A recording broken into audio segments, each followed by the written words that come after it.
agradezco la presencia de todos ustedes aquí en este escenario que indudablemente representará un hecho del que se hablará en todos los rincones de La Guajira, para bien y para mal.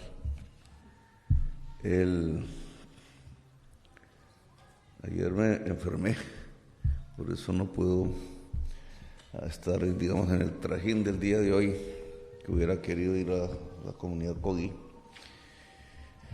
Me enfermé básicamente porque comí allá en el extremo norte nosotros le decimos mecato, hecho con agua, como el agua de La Guajira, del norte. Y aquí me tienen.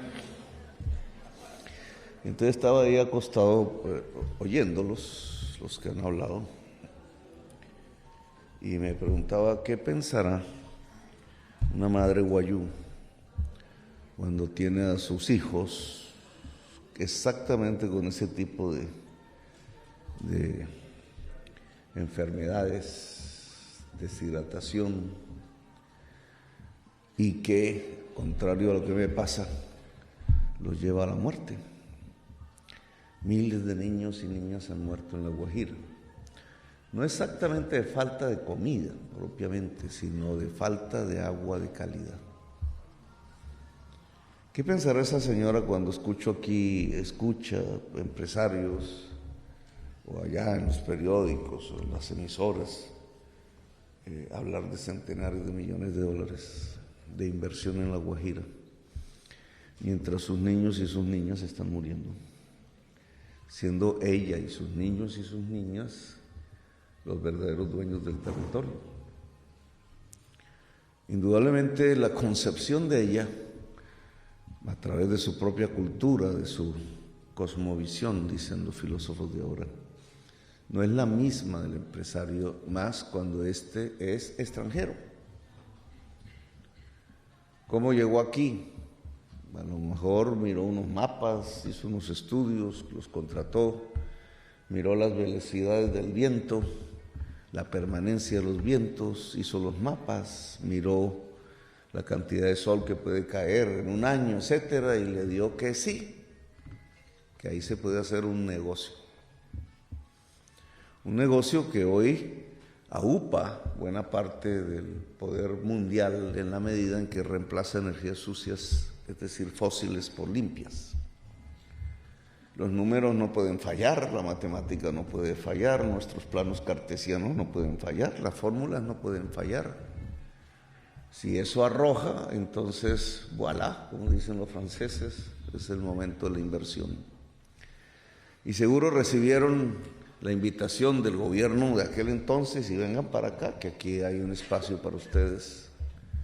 Y ese proceso, no sé cuántos años comenzó, no tuvo en cuenta algo fundamental. Una enorme equivocación de quienes gobiernan desde Bogotá, que no tienen ni idea qué pasa aquí. Y es que había que hablar primero con la comunidad. Habría que enseñarle algunos temas.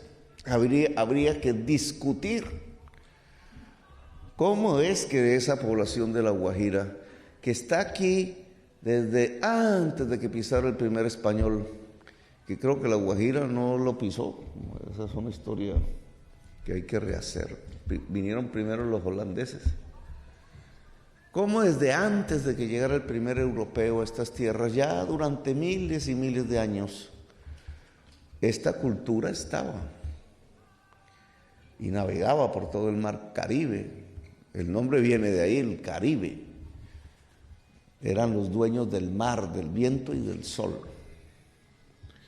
Mucho antes que cualquier occidental pudiera pensar, ¿y para qué sirve este desierto tan caluroso? Ya aquí se desarrollaba un sistema económico, un sistema de equilibrios. Los niños y las niñas no se morían de desnutrición. Y llegó Occidente Y Occidente llegó como sabe llegar en los territorios del mundo. Al principio con violencia. Un hijo de los guayú, de madre guayú, de padre negro, José Prudencio Padilla, derrotó la Marina Española allá en Maracaibo e impidió la segunda reconquista del ejército más poderoso del mundo en ese entonces. Y nos volvimos independientes. No fue un almirante educado en el sur de Francia como Napoleón, ni con Wellington, aunque él cayó preso por orden de Wellington allá en la batalla de Trafalgar. Poco se conoce aquí que alguien de Colombia, hijo de guayú y de negro, estuvo en la batalla de Trafalgar a órdenes del ejército francés. Y en sus emociones y vuelto a estas tierras y a estos soles encontró a Bolívar. Y Bolívar le dijo: venga, usted que sabe hacer barcos, empecemos a construir nuestra armada. El primer barco. Y ese hijo de guayú impidió que el ejército más poderoso del mundo entrara, un poco como las películas, transportando los barcos por tierra para ponérselos por el otro lado. Y los destruyó. Y por eso somos república y somos independientes. Un hijo de indígena guayú. Esas historias no se olvidan. Esas historias están en la sangre de las gentes, en su memoria, en su cerebro colectivo, en su cultura. Y entonces cuando llega el empresario occidental con sus cálculos, así como Roa los hace respecto a Ecopetrol, se estrella con esa realidad. Claro, no es culpa de él en principio, porque el gobierno del entonces debió propiciar un diálogo y decir: es que esto es así y asá, esto no es tan fácil, no es solamente números, no es el plano cartesiano. El plano cartesiano no existe sino en la cabeza occidental, en la realidad no existe. Lo que existen son esas trochas guajiras que van serpenteando de un lugar al otro, pareciendo que no van de un lugar al otro, pero sí van. Un sistema cultural y económico aquí los encontró a ustedes. Y pasa lo que pasa cuando hay un desconocimiento. ¿Y será que esta gente qué? ¿Podremos sobrevivir aquí? Todo depende de la concepción con que se acerque uno a una comunidad extraña para uno, pero absolutamente normal desde su perspectiva, desde su cosmovisión. Todo depende de los diálogos, todo depende de qué mentalidad es la que existe antes de acercarse a hablar. Antaño entregaban espejitos, ¿no? Cambiaban los espejitos que nunca habían visto los indígenas por oro que sí tenían los indígenas. Antaño hubo un desfalco general de las comunidades indígenas, antaño hubo genocidio. Salía por allí en Twitter, en redes, una noticia de algún medio europeo diciendo que tal fue la magnitud del genocidio cometido en América que la tierra se enfrió. Todo lo contrario, digo yo. Tal la magnitud. Y entonces el encuentro de culturas, de maneras de entender el mundo diferentes, es imprescindible antes de hacer negocios. Enorme error del presidente Duque. Creen que los negocios se imponen desde el Estado. Para eso está el ejército, para eso está la policía, y creen que las comunidades no van a resistir. Y las comunidades resisten. Las comunidades resisten. La sostenibilidad de un proyecto, así arroje niveles de rentabilidad como los que arroja La Guajira, solo es sostenible si hay un pacto con las comunidades guayú. Solo es sostenible. Si no, ustedes ni siquiera saben en qué se han metido. Y no es que los esté asustando, los estoy poniendo sobre el terreno que toca. Por ejemplo, el tema que se inicia después de que se han dejado una serie de proyectos por 2.5 gigas en La Guajira de energía solar fundamentalmente, y se inicia todo el trámite de consultas previas, licencias, etcétera, y van pasando los años sin solución. Y claro, en el mundo occidental el tiempo es money. El dinero se va desgastando con el tiempo, se desvaloriza.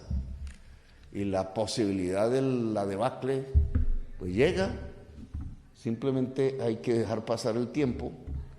Y en la comunidad indígena el tiempo no tiene el mismo valor. Son dos maneras diferentes de medir el tiempo. Miren ustedes el problema. Claro, la comunidad indígena se toma su tiempo, el de ella. Para esa comunidad su tiempo es un tiempo vital. Para el empresario su tiempo es un tiempo rentable. Pueden chocar, en el tiempo pueden chocar y alguien se va. Aquí se ha hecho un esfuerzo sobre 2.5 gigas. La Guajira, ya lo dijo la ministra, y los datos que yo tengo es que tiene un potencial de 25 gigas. Colombia toda consume en un año más o menos unas 18 gigas. Es decir, con solo la energía limpia de La Guajira en su máximo, podríamos reemplazar toda la generación eléctrica de Colombia, incluido las hidroeléctricas, Hidroituango y todo ese tipo de proyectos que en su tiempo fueron motivo de discusión. Y nos sobra energía. Luego aquí viene un problema que hay que mirar. Claro, nosotros podemos hablar solamente de 6 gigas, de 6 a 8, para sustituir nuestra matriz energética. No es para volverlo complementario a la matriz energética, ojo con eso, porque si no, no hay transición. Es más, no tendríamos a dónde llevar la energía sobrante, y ya hay unos técnicos en el ministerio diciendo, no, pues es que no se puede más. No, es que tiene que sustituir las termos, empezando por la de La Guajira, que es el segundo consumidor de agua en una región donde la gente es la tercera y se muere de sed. Si la termo Guajira se traslada a ser una granja solar o un parque eólico con la misma capacidad, se libera agua para el territorio. Ganamos agua, es decir, ganamos vida. Pero estos números son para hacer la transición energética, no para complementar los usos del carbón, del gas, en la generación de energía eléctrica en Colombia. Es decir, la generación que aquí se haga reemplaza la muy cara que se hace, no lejos de aquí, en términos de carbón y de gas. Eso provoca una serie de nuevos problemas que hay que ir mirando, porque entonces los productores de carbón, sobre todo en el centro del país, ¿para dónde cogen? Pequeños que son, tiene que haber un plan de reconversión incluso territorial, no solamente económico, de sustitución de economías, para que la transición sea, esa palabra que usan en Europa, justa. Que todavía no he podido entender bien por qué la usan allá. En nuestra última reunión en París no vimos nada de justicia. Las comunidades negras pidiendo recursos y no hay. Bueno, pero eso es otra discusión, me alejo de ella. El poder transitar entonces depende de La Guajira, depende del Cesar, depende del Magdalena. Paradoja de la tierra, precisamente donde más carbón hay. La mina a cielo abierto más grande de América y no sé si del mundo. La cantidad de carbón que hay debajo de La Guajira, si se consumiese, mata a toda la humanidad a través de la crisis climática. Y ni se diga si le sumamos el petróleo venezolano. El camino que este gobierno ha escogido es propiciar la transición. Y por eso estamos aquí hablando. Pero entonces, si estamos hablando de 6 a 8 gigas, el potencial guajiro y del norte del Caribe colombiano sigue siendo excedentario y en mucho. La única manera de usar esa energía limpia ayudando a la humanidad es exportando. Y solo hay dos métodos que yo sepa en este momento, o el hidrógeno verde, y por tanto hay que hacer proyectos de hidrógeno verde. Sé que la Guajira quisiera en su territorio, tengo mis dudas técnicas, pero sí en el Caribe, porque se puede exportar en barco. Se le ha ordenado a la Agencia Nacional de Infraestructura que estudie la adaptación de los puertos colombianos para exportación de hidrógeno verde. Pero también puede hacerse por cable eléctrico. Si juntamos nuestra red, sobre todo líneas exclusivas de energía limpia pasando por Panamá hacia el norte, ojalá algún día ayudando a sustituir la matriz energética de los Estados Unidos, que es la segunda más contaminadora del mundo. Toda América del Sur podría ser eso. Es un tema que se ha dialogado con Biden y se ha puesto en la prensa y habrá una conferencia al respecto. La Guajira ahí se vuelve un corazoncito para todo eso. La gran pregunta es, ¿y qué le pasará a las comunidades guajiras en general? ¿Llegarán, vendrán, usarán, se irán? ¿Cómo se van a ir los del carbón? Dejando la estela de muerte detrás, de destrucción. ¿O hacemos un pacto? Nadie sabe cómo evolucionan las tecnologías en décadas, no podemos predecirlo, pero hoy por hoy nuestros vientos, nuestro sol, nuestras posibilidades implican que Colombia es una potencia, incluso mundial, para la transición energética. Eso significa billete, plata. Porque esa alta eficiencia por azar geológica, atmosférica de nuestro país, por azar, nadie la construyó, genera rentabilidad. Otros lugares del mundo no podrían hacer lo mismo. Y allá tocará hacer también la transición energética sin rentabilidad, es decir, con el puro poder del Estado, o de lo público multilateral, o de las comunidades, como aquí se está demostrando. El pacto, entonces, no tiene que ver, y yo sería crítico de ello, con el sistema tradicional de proyectos en Colombia. Se hace un proyecto, le dan permiso en unas instancias, invitan a la comunidad que diga qué quiere, y ahí viene una pelea. Una compensación, sea en dinero, sea en especie, viene una pelea entre la comunidad.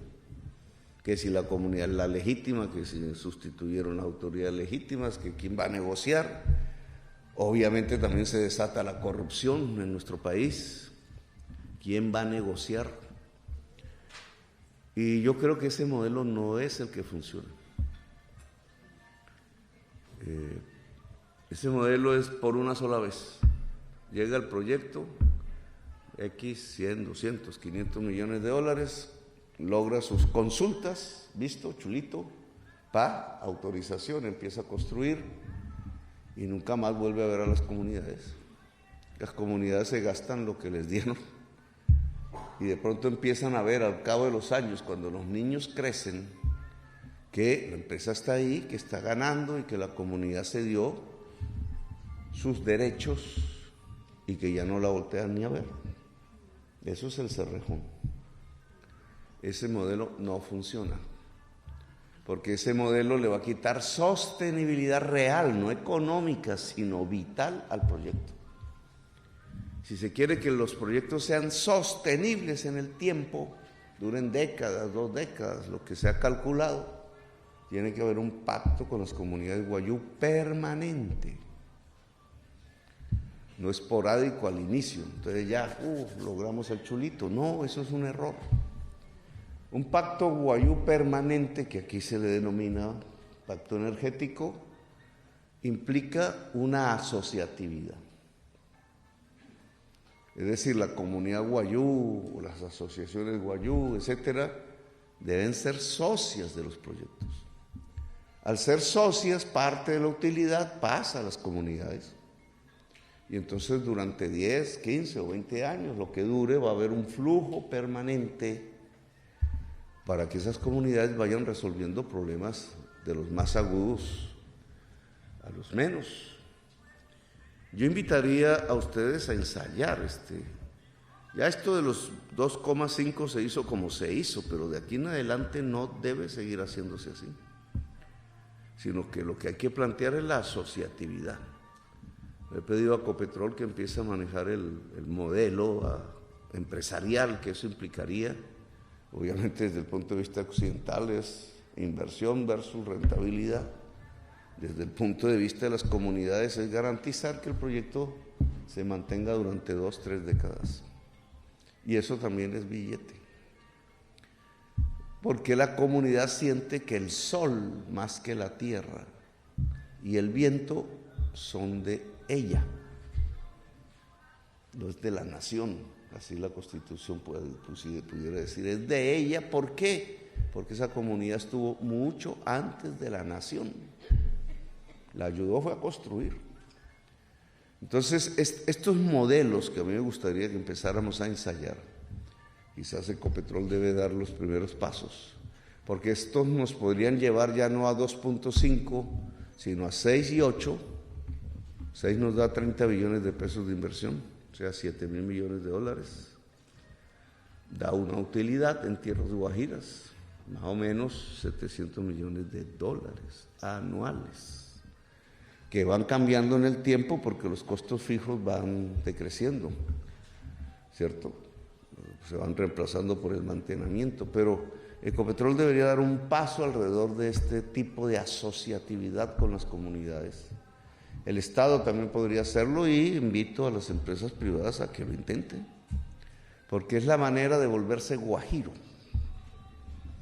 es la manera de ser guajiro,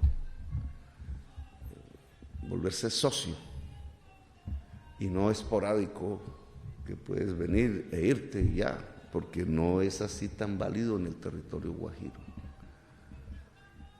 Enamorarse, no enamorarse, bueno, todos los problemas que eso trae. Enamorarse de la Guajira, que ya verán ustedes o lo han visto, a pesar de la inclemencia, resulta que tiene su no sé qué, que te va dejando ahí plantado y te hace volver y volver, y no sabes por qué, pero es porque es un enamoramiento. Esta es la tierra de Papillon, para el de la novela francesa, Papillon, que era mariposa. Papillon es el que se escapa de unas islas por allá en Venezuela y termina en estas tierras y hace un viaje profundo sobre su propio existir, la intensidad de su propia vida, el francés. Papillon, que la volvieron película. Esta es una tierra de película, de encanto, de magia. Pero nos interesa es vivirla, no si sale o no sale en la película. Esta es lo que nosotros llamamos el país de la belleza. Y el país de la belleza es la base, si no transformamos esa belleza, el motor de la muerte, sino de la vida, en exactamente que Colombia sea una potencia mundial de la vida. Entonces, bienvenidos a La Guajira, espero que mis palabras sean tenidas en cuenta hacia adelante, que podamos empezar a trabajar los modelos de asociatividad. Ahora entramos en emergencia, el Niño profundiza la sequía. Para el mes de marzo, si nos va mal, tendremos graves problemas en el territorio. Entre la oferta y la demanda del agua, nosotros estamos aquí precisamente tratando de ver los caminos para mitigar ese daño que pueda sobrevenir. La palabra sobrevenir ahora no, dicen que no la debemos usar, sobrevenir simplemente porque se conjugó el Niño, que calienta el Océano Pacífico, con la crisis climática, y los próximos años serán de 1.5 grados centígrados por encima del promedio de la superficie terráquea desde la revolución industrial. Es decir, llegamos al punto que no se quería que llegáramos, pero llegamos. Bueno, gracias por haberme escuchado, muy amables. Espero que esa firma sirva para una mayor riqueza en la región y en las comunidades. Gracias.